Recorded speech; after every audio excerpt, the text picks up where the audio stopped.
Ô, Leão, você lembra da última vez que você falou com o Silvio?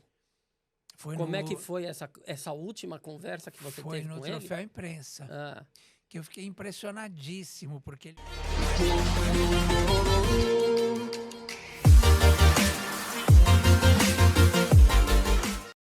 E a coisa que eu mais ouvia do Silvio, não só com o Rinaldi, mas assim, eu lembro uma vez o Emílio Surita, estava na Jovem Pan e tentou fazer um programa no No SBT à SBT. tarde e tal.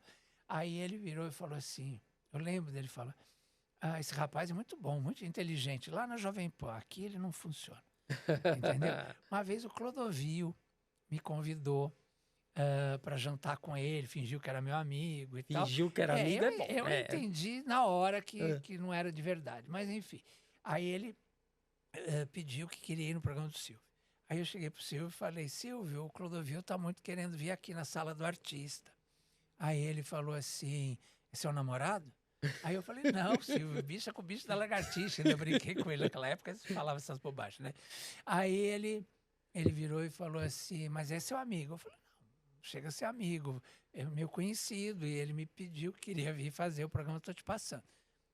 Fingiu que, sabe, ele tinha essa coisa, parecia que ele não tinha nem ouvido. Sim. Aí 3 semanas depois estava o Clodovil lá, aí foi super engraçado, ele se divertiu, riu, brincou, provocou o Clodovil respondeu e tal. Quando o Clodovil foi embora, ele encostou no júri e falou, muito engraçado esse rapaz, muito inteligente, mas não serve para trabalhar Aqui não. Entendeu? Ele tinha essa visão. Ele sabia o que funcionava, o que não funcionava na emissora dele, entendeu? Porque era uma emissora popular. E quebrava a cara quem achava que queria modificar o SBT. Fazer o SBT mais sofisticado, porque era popular. E dava certo. Dava Por que certo. mudar? Não é? Para que arriscar? Porque ele sabia o público dele, né? Ô, Leão, você lembra da última vez que você falou com o Silvio? Como é que foi essa última conversa que você teve com ele? Foi no Troféu Imprensa, que eu fiquei impressionadíssimo, porque ele fez o Troféu Imprensa, todo mundo dizia que ele já estava meio esquecendo as coisas, não sei o que, não sabia se era verdade ou não. Ele fez super bem, ele chegava pro Liminha, põe mais para cá a câmera, põe não sei o que, dirigiu tudo, e ficamos lá. E eu lembro de uma coisa que me marcou, que foram 3 horas e meia de gravação. Ele fazia direto. Eu lembro que eu estava desesperado para fazer xixi. Aí eu olhava para a Sônia Abrão, ela dizia assim, ela também estava doida para ir ao banheiro, e não dava. Aí ele ainda acabou o programa, organizou a foto, que ele sempre ficava no meio, os mais altos para os mais baixos, não sei o que, né, tal. Aí ele fez tudo direitinho, demorou mais uma meia hora, aí só que a gente conseguiu ir pro banheiro, entendeu? Isso me marcou. E a gente comentou, falou assim, gente, ele tá ótimo, né? Tá melhor que nós aqui, vai bater 100 anos fácil. Ele tinha ficado sem gravar um tempinho e tal, né? Todo mundo tava falando, acho que ele não volta mais e tal. Aí ele voltou, fez aquele Troféu Imprensa maravilhoso, e foi a última vez que a gente... E no camarim ele ia, brincava muito com a gente. Falava, se você tá bonito, você tá feio, não sei o quê, você engordou, você emagreceu. Ele sempre fazia esse tipo de comentário, né? Então eu lembro que ele me elogiou, falou que sempre elegante, não sei o quê e tal. Comigo ele sempre foi de uma gentileza. E o dia da morte dele, você lembra quando você... Porque o Silvio, a gente sabia que ele ia morrer, a gente sabia que ele estava no fim, e quando ele morreu, a gente falou, não acredito que o Silvio morreu. Eu estava chegando num evento, acho que era Santo André, lugar do ABC, São Bernardo, acho que era São Bernardo. Eu estava chegando no local do evento, quando eu vi no rádio a notícia. Eu já entrei chorando. Aí eu tive que esperar uma meia hora, porque aí comecei a chorar muito. Aí eu falei, eu não vou entrar no palco assim. Então fiquei lá, eu pedi para avisar que eu ia demorar um pouquinho. Então aí entrei. Aí a hora que eu fui falar com o público, comecei a chorar de novo. Imagina. E aí, depois teve um momento que eu parei, que eu fui pro camarim, aí começou a chegar um monte de televisão querendo entrevistar. Eu lembro que eu dei uma entrevista no camarim, e aí chora tudo de novo, porque você começa a lembrar o relacionamento, lembrar as histórias, lembrar a importância dele na minha vida.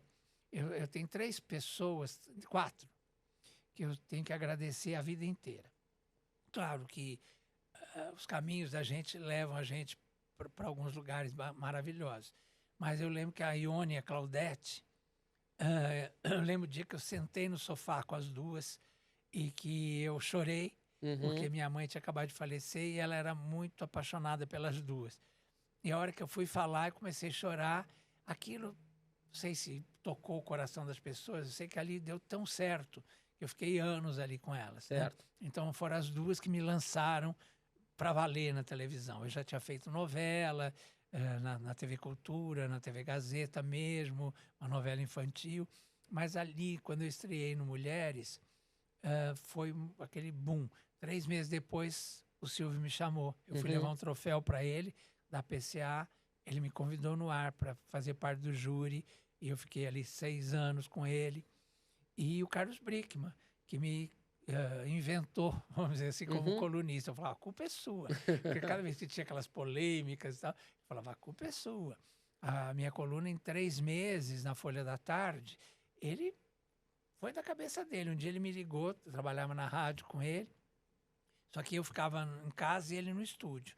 Aí ele me ligou em casa e falou assim, eu vou assumir a Folha da Tarde, eu preciso de um crítico de televisão e um colunista. Aí eu lembro que falei assim para ele, mas não tem o Ferreira Neto? Ele falou, Ferreira Neto é o Ferreira Neto, eu quero uma coluna de televisão. Deu para entender? Aí eu falei, deu. Falou, então pronto. Aí no dia seguinte eu entreguei a coluna e uma crítica. Eu lembro que estava acabando a novela Gata Comeu e começando aquela a Carla Camurati, que o Tony Ramos, que era dos bichinhos de vidro, esqueci o nome agora. Acabou uma e eu fiz a crítica do último capítulo da Gata Comeu e fiz a coluna. E aí no dia seguinte ele ligou e falou assim, garoto, você é um sucesso. Aí eu falei assim, por quê? Ele falou, primeiro que o Ferreira Neto veio pedir sua cabeça para o Dr. Frias. Isso é um atestado, não é? E segundo que não para de chegar fax, era fax, né? Aqui elogiando e tal. Em 3 meses a minha coluna virou a coluna mais lida da Folha da Tarde. Aí ele falava sempre, ele dava, né, esse retorno e tal. Então, são essas pessoas. Eu acho que a Ione, a Claudete, o Carlos Brickman e o Silvio foram fundamentais na minha carreira, na minha trajetória. São 52 anos aí de carreira, mas esses momentos foram fundamentais. Então, por essas pessoas. Então, vou ser grato sempre. Né? E com a morte do Silvio, assim, eu achei na morte do Silvio um negócio muito impressionante, que foi a reverência com que a Rede Globo se colocou diante do Silvio. Assim. Eu até comentei na época que com a morte do Silvio a gente percebeu que a maior fã do Silvio Santos sempre foi a Rede Globo. Não é? Não, e mais que isso, quer dizer, a televisão brasileira perdeu com a morte do Silvio. Porque ele era o criativo da televisão. A Globo faz aquela coisa meio americana sempre, aquilo que já compra lá de fora. Então, o Silvio não, ele sempre tinha essa coisa inventiva, mesmo vendo lá fora, mas ele trazia coisas, ele surpreendia, né, o telespectador. Isso acabou na televisão. Acabou. Né? Então, foi uma era mesmo, né? Gostou do vídeo que você acabou de assistir? Nesse canal aqui tem muito mais conteúdo, convidados incríveis. E por falar em convidados incríveis, vá também ao nosso canal oficial. Lá tem entrevistas maravilhosas. Nos acompanhe, fique com a gente, se inscreva nos 2 canais, hein? Até mais!